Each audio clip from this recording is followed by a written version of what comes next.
The Templars, a documentary story. The year is 1119. Jerusalem has been Christian for exactly 20 years. Nobody celebrates this anniversary. There is nothing to celebrate. The roads leading to the holy city are rivers of blood.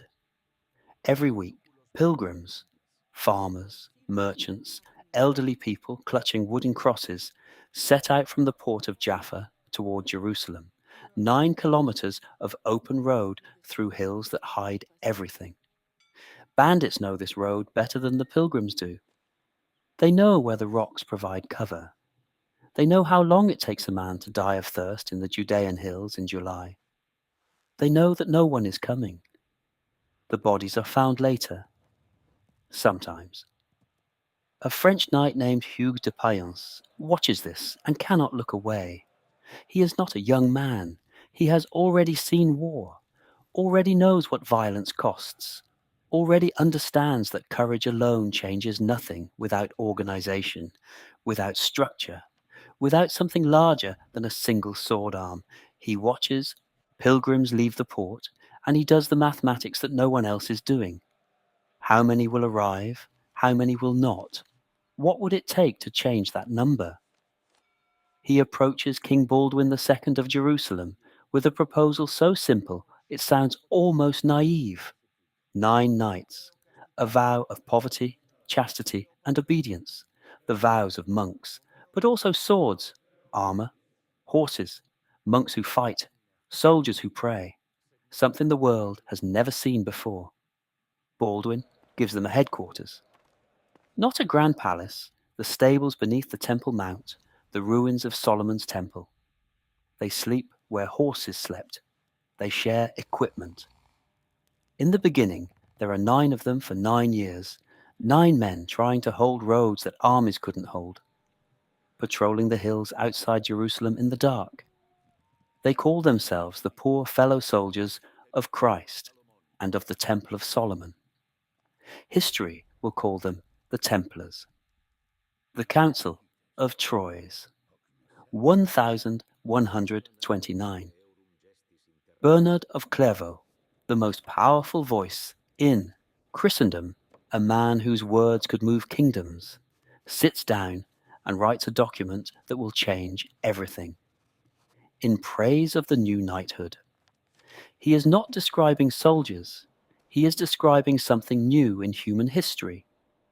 A man who is simultaneously a weapon and a prayer, who kills without sin because he kills for God, who dies without fear because death is promotion. The document spreads across Europe like fire across dry grass. Within a decade, the Templars are everywhere. Sons of noble families line up to join. Not for wealth, they must surrender everything they own upon entry, but for something the medieval world understood better than the modern one: meaning, purpose.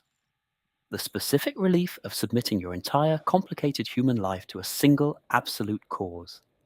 Donations pour in, land in France, vineyards in Portugal, castles in England, mills in Germany, a network of properties spreading across the entire Christian world, all feeding one machine pointed at Jerusalem. The white mantle with the red cross becomes the most recognizable symbol in the medieval world. When Templars ride through a village, people come out to watch. Children run alongside the horses. Old women make the sign of the cross. But Jerusalem is expensive. This is the problem nobody prepared for. Crusader states need constant supply. Weapons, food, horses, reinforcements. Europe needs to send money east.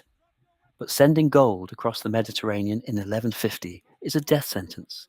Ships sink. Roads are ambushed. A merchant carrying gold from Paris to Acre might as well be carrying his own obituary. The Templars look at this problem the way Hugues de Payens looked at the road from Jaffa, with the eyes of someone who cannot stop until it is solved.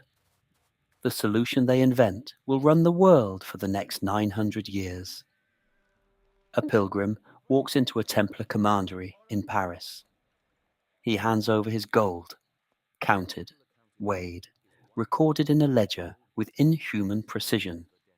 He receives in return a document, encrypted, sealed, describing the amount deposited. He carries this document, worthless to any thief who intercepts it, across mountains and seas to Acre, walks into a Templar commandery on the other side of the Mediterranean, hands over the document, receives his gold. No gold moved, only information moved, value transferred across the known world without a single coin leaving a vault. The letter of credit, the bank transfer, the foundation of every financial transaction that will ever happen after this moment, born in a Templar counting house by men who took vows of poverty.